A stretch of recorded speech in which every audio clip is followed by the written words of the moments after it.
Le musée d'Aper à Paris présente l'exposition temporaire L'art de manger. 140 objets venant d'Océanie, d'Afrique et d'Asie illustrent les rites et traditions de l'alimentation à travers les siècles. Sous une lumière tamisée, intime, des sculptures et objets pratiques ou sacrés plongent les visiteurs dans le quotidien de nos aïeux, rythmé par la spiritualité et les croyances de leur temps. L'art de manger, le but était surtout de montrer que, quelles que soient les cultures, les civilisations, les hommes avaient les mêmes préoccupations par rapport à la nourriture. C'est-à-dire comment on se nourrit, où on trouve les aliments, les ingrédients et à quoi servent ces aliments. Pas uniquement à se nourrir, à survivre, mais aussi à entretenir des relations avec le monde de l'au-delà, avec les êtres surnaturels, avec les ancêtres.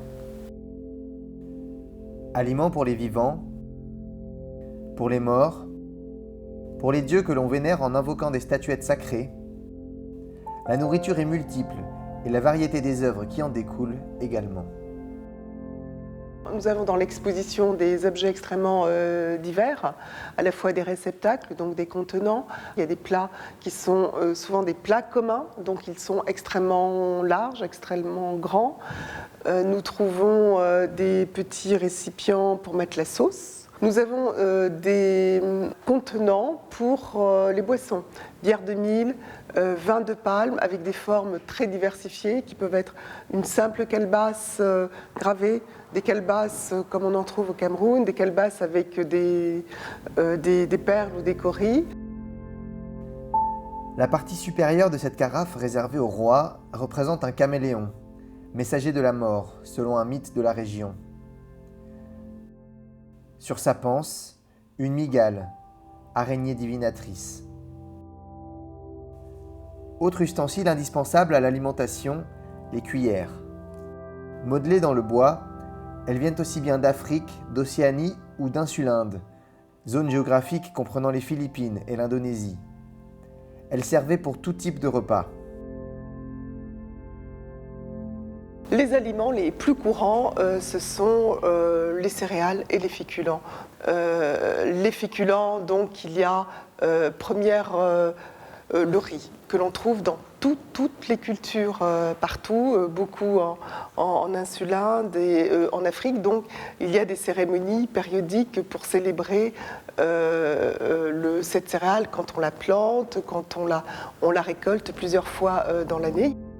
Pour rendre ces récoltes abondantes et pour les protéger, les sculpteurs créaient alors des statuettes comme ce masque d'épaule appelé Nimba.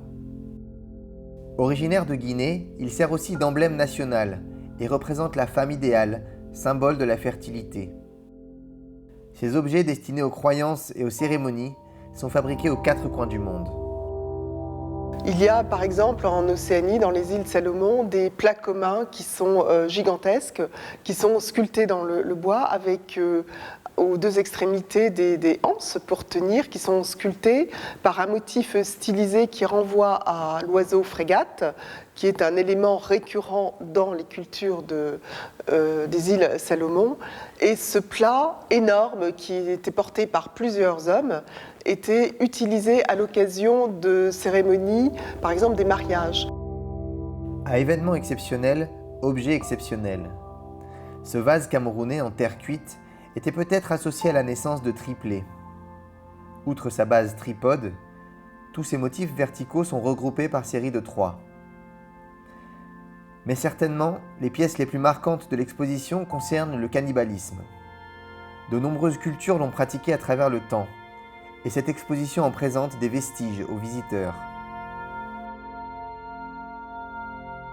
On sait qu'il y avait des expéditions des guerriers qui partaient à la chasse aux têtes dans d'autres villages, qui avaient d'énormes pirogues, ils étaient une centaine sur ces pirogues, et ils partaient chercher des hommes pour les ramener et avoir cet élément important. La tête, c'est un élément vital, ça veut dire qu'on absorbe la vitalité. Ce n'est pas uniquement une pratique, je dirais, simplement guerrière pour tuer, mais tuer dans le but d'incorporer, d'intégrer la force de l'autre.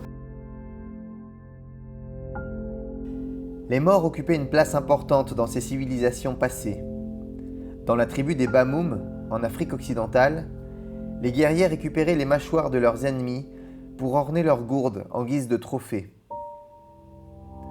En Nouvelle-Guinée, le peuple Kéréwa utilisait cette planche de bois ajourée et décorée comme porte-crâne. Les têtes étaient suspendues au nez du masque, à un bout de ficelle. On appelait cela l'ajiba. À travers toutes ces œuvres, l'exposition L'Art de manger retrace les pratiques culturelles de l'alimentation des siècles passés. Ces statuettes et objets ont une utilisation première ancrée dans le réel, celui de la subsistance physique. Mais en réalité, elles nous parlent de l'imaginaire de nos ancêtres, du monde spirituel qui était le leur, et des croyances qui régissaient leur vie quotidienne. C'est cette spiritualité qui leur a permis de sublimer leur présent et de travailler avec minutie et passion à la création de véritables œuvres d'art.